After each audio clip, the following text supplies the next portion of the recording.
Today's tip is to make an I'm bored list.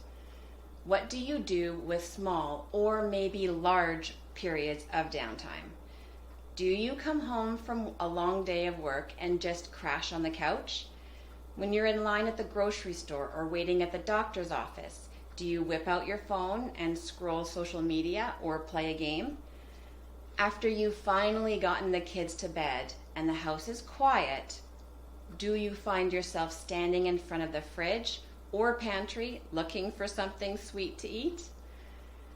If you're trying to eat healthier, be more productive, or relax and chill from a long, stressful day or week, what you do with downtime when it presents itself can either bring you closer to or further away from achieving these goals.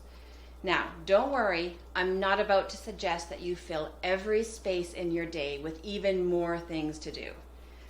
This episode is about giving you some ideas on what you can do when time presents itself that is healthier than boredom snacking and more relaxing than social media or mindlessly channel surfing.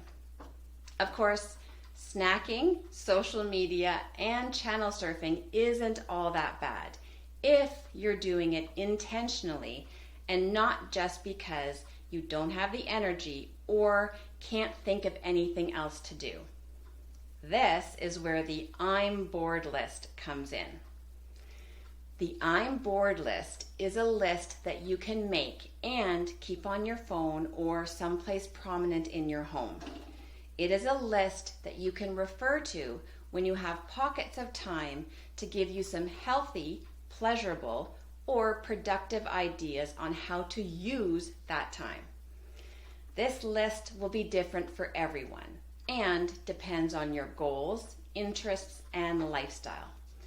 I suggest having a variety of things on your list, like fun activities, relaxing activities, things that can be done in 5 minutes or 10 minutes, and things that can fill hours or full days off.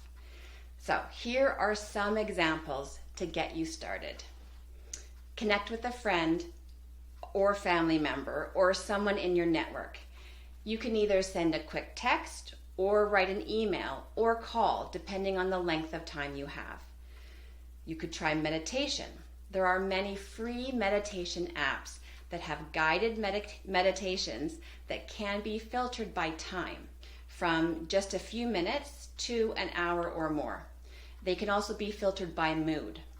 Now don't worry, if you are in public during your downtime, you don't always have to close your eyes in order to meditate.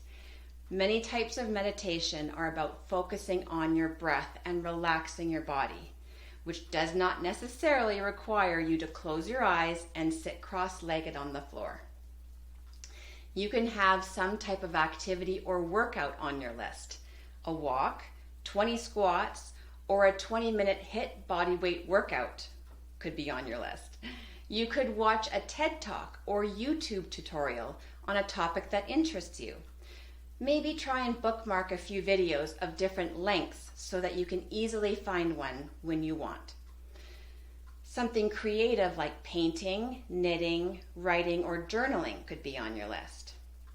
Some activities in your area like hikes, museums, parks, or other fun things you want to try, or in other words, staycation activities could be on your list.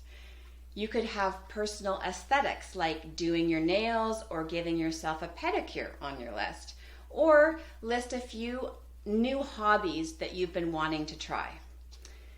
Now, don't make this list too long or overwhelming. It's meant to give you a few quick ideas on what to do when you have some time instead of falling into your standard time-filling routines. If the list is too long or it requires supplies or planning, you will likely find yourself just playing a game on your phone and then feeling more guilty about it because you now have a list of things that you're ignoring.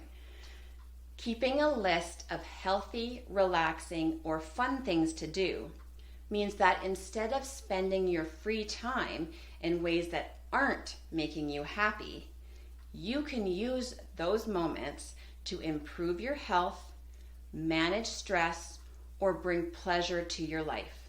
Willpower not required. Thanks so much for listening. I'd love to hear from you, so send me your tips, questions, or feedback.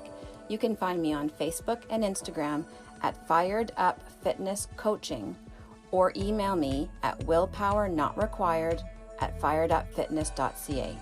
Thanks so much. I look forward to connecting with you.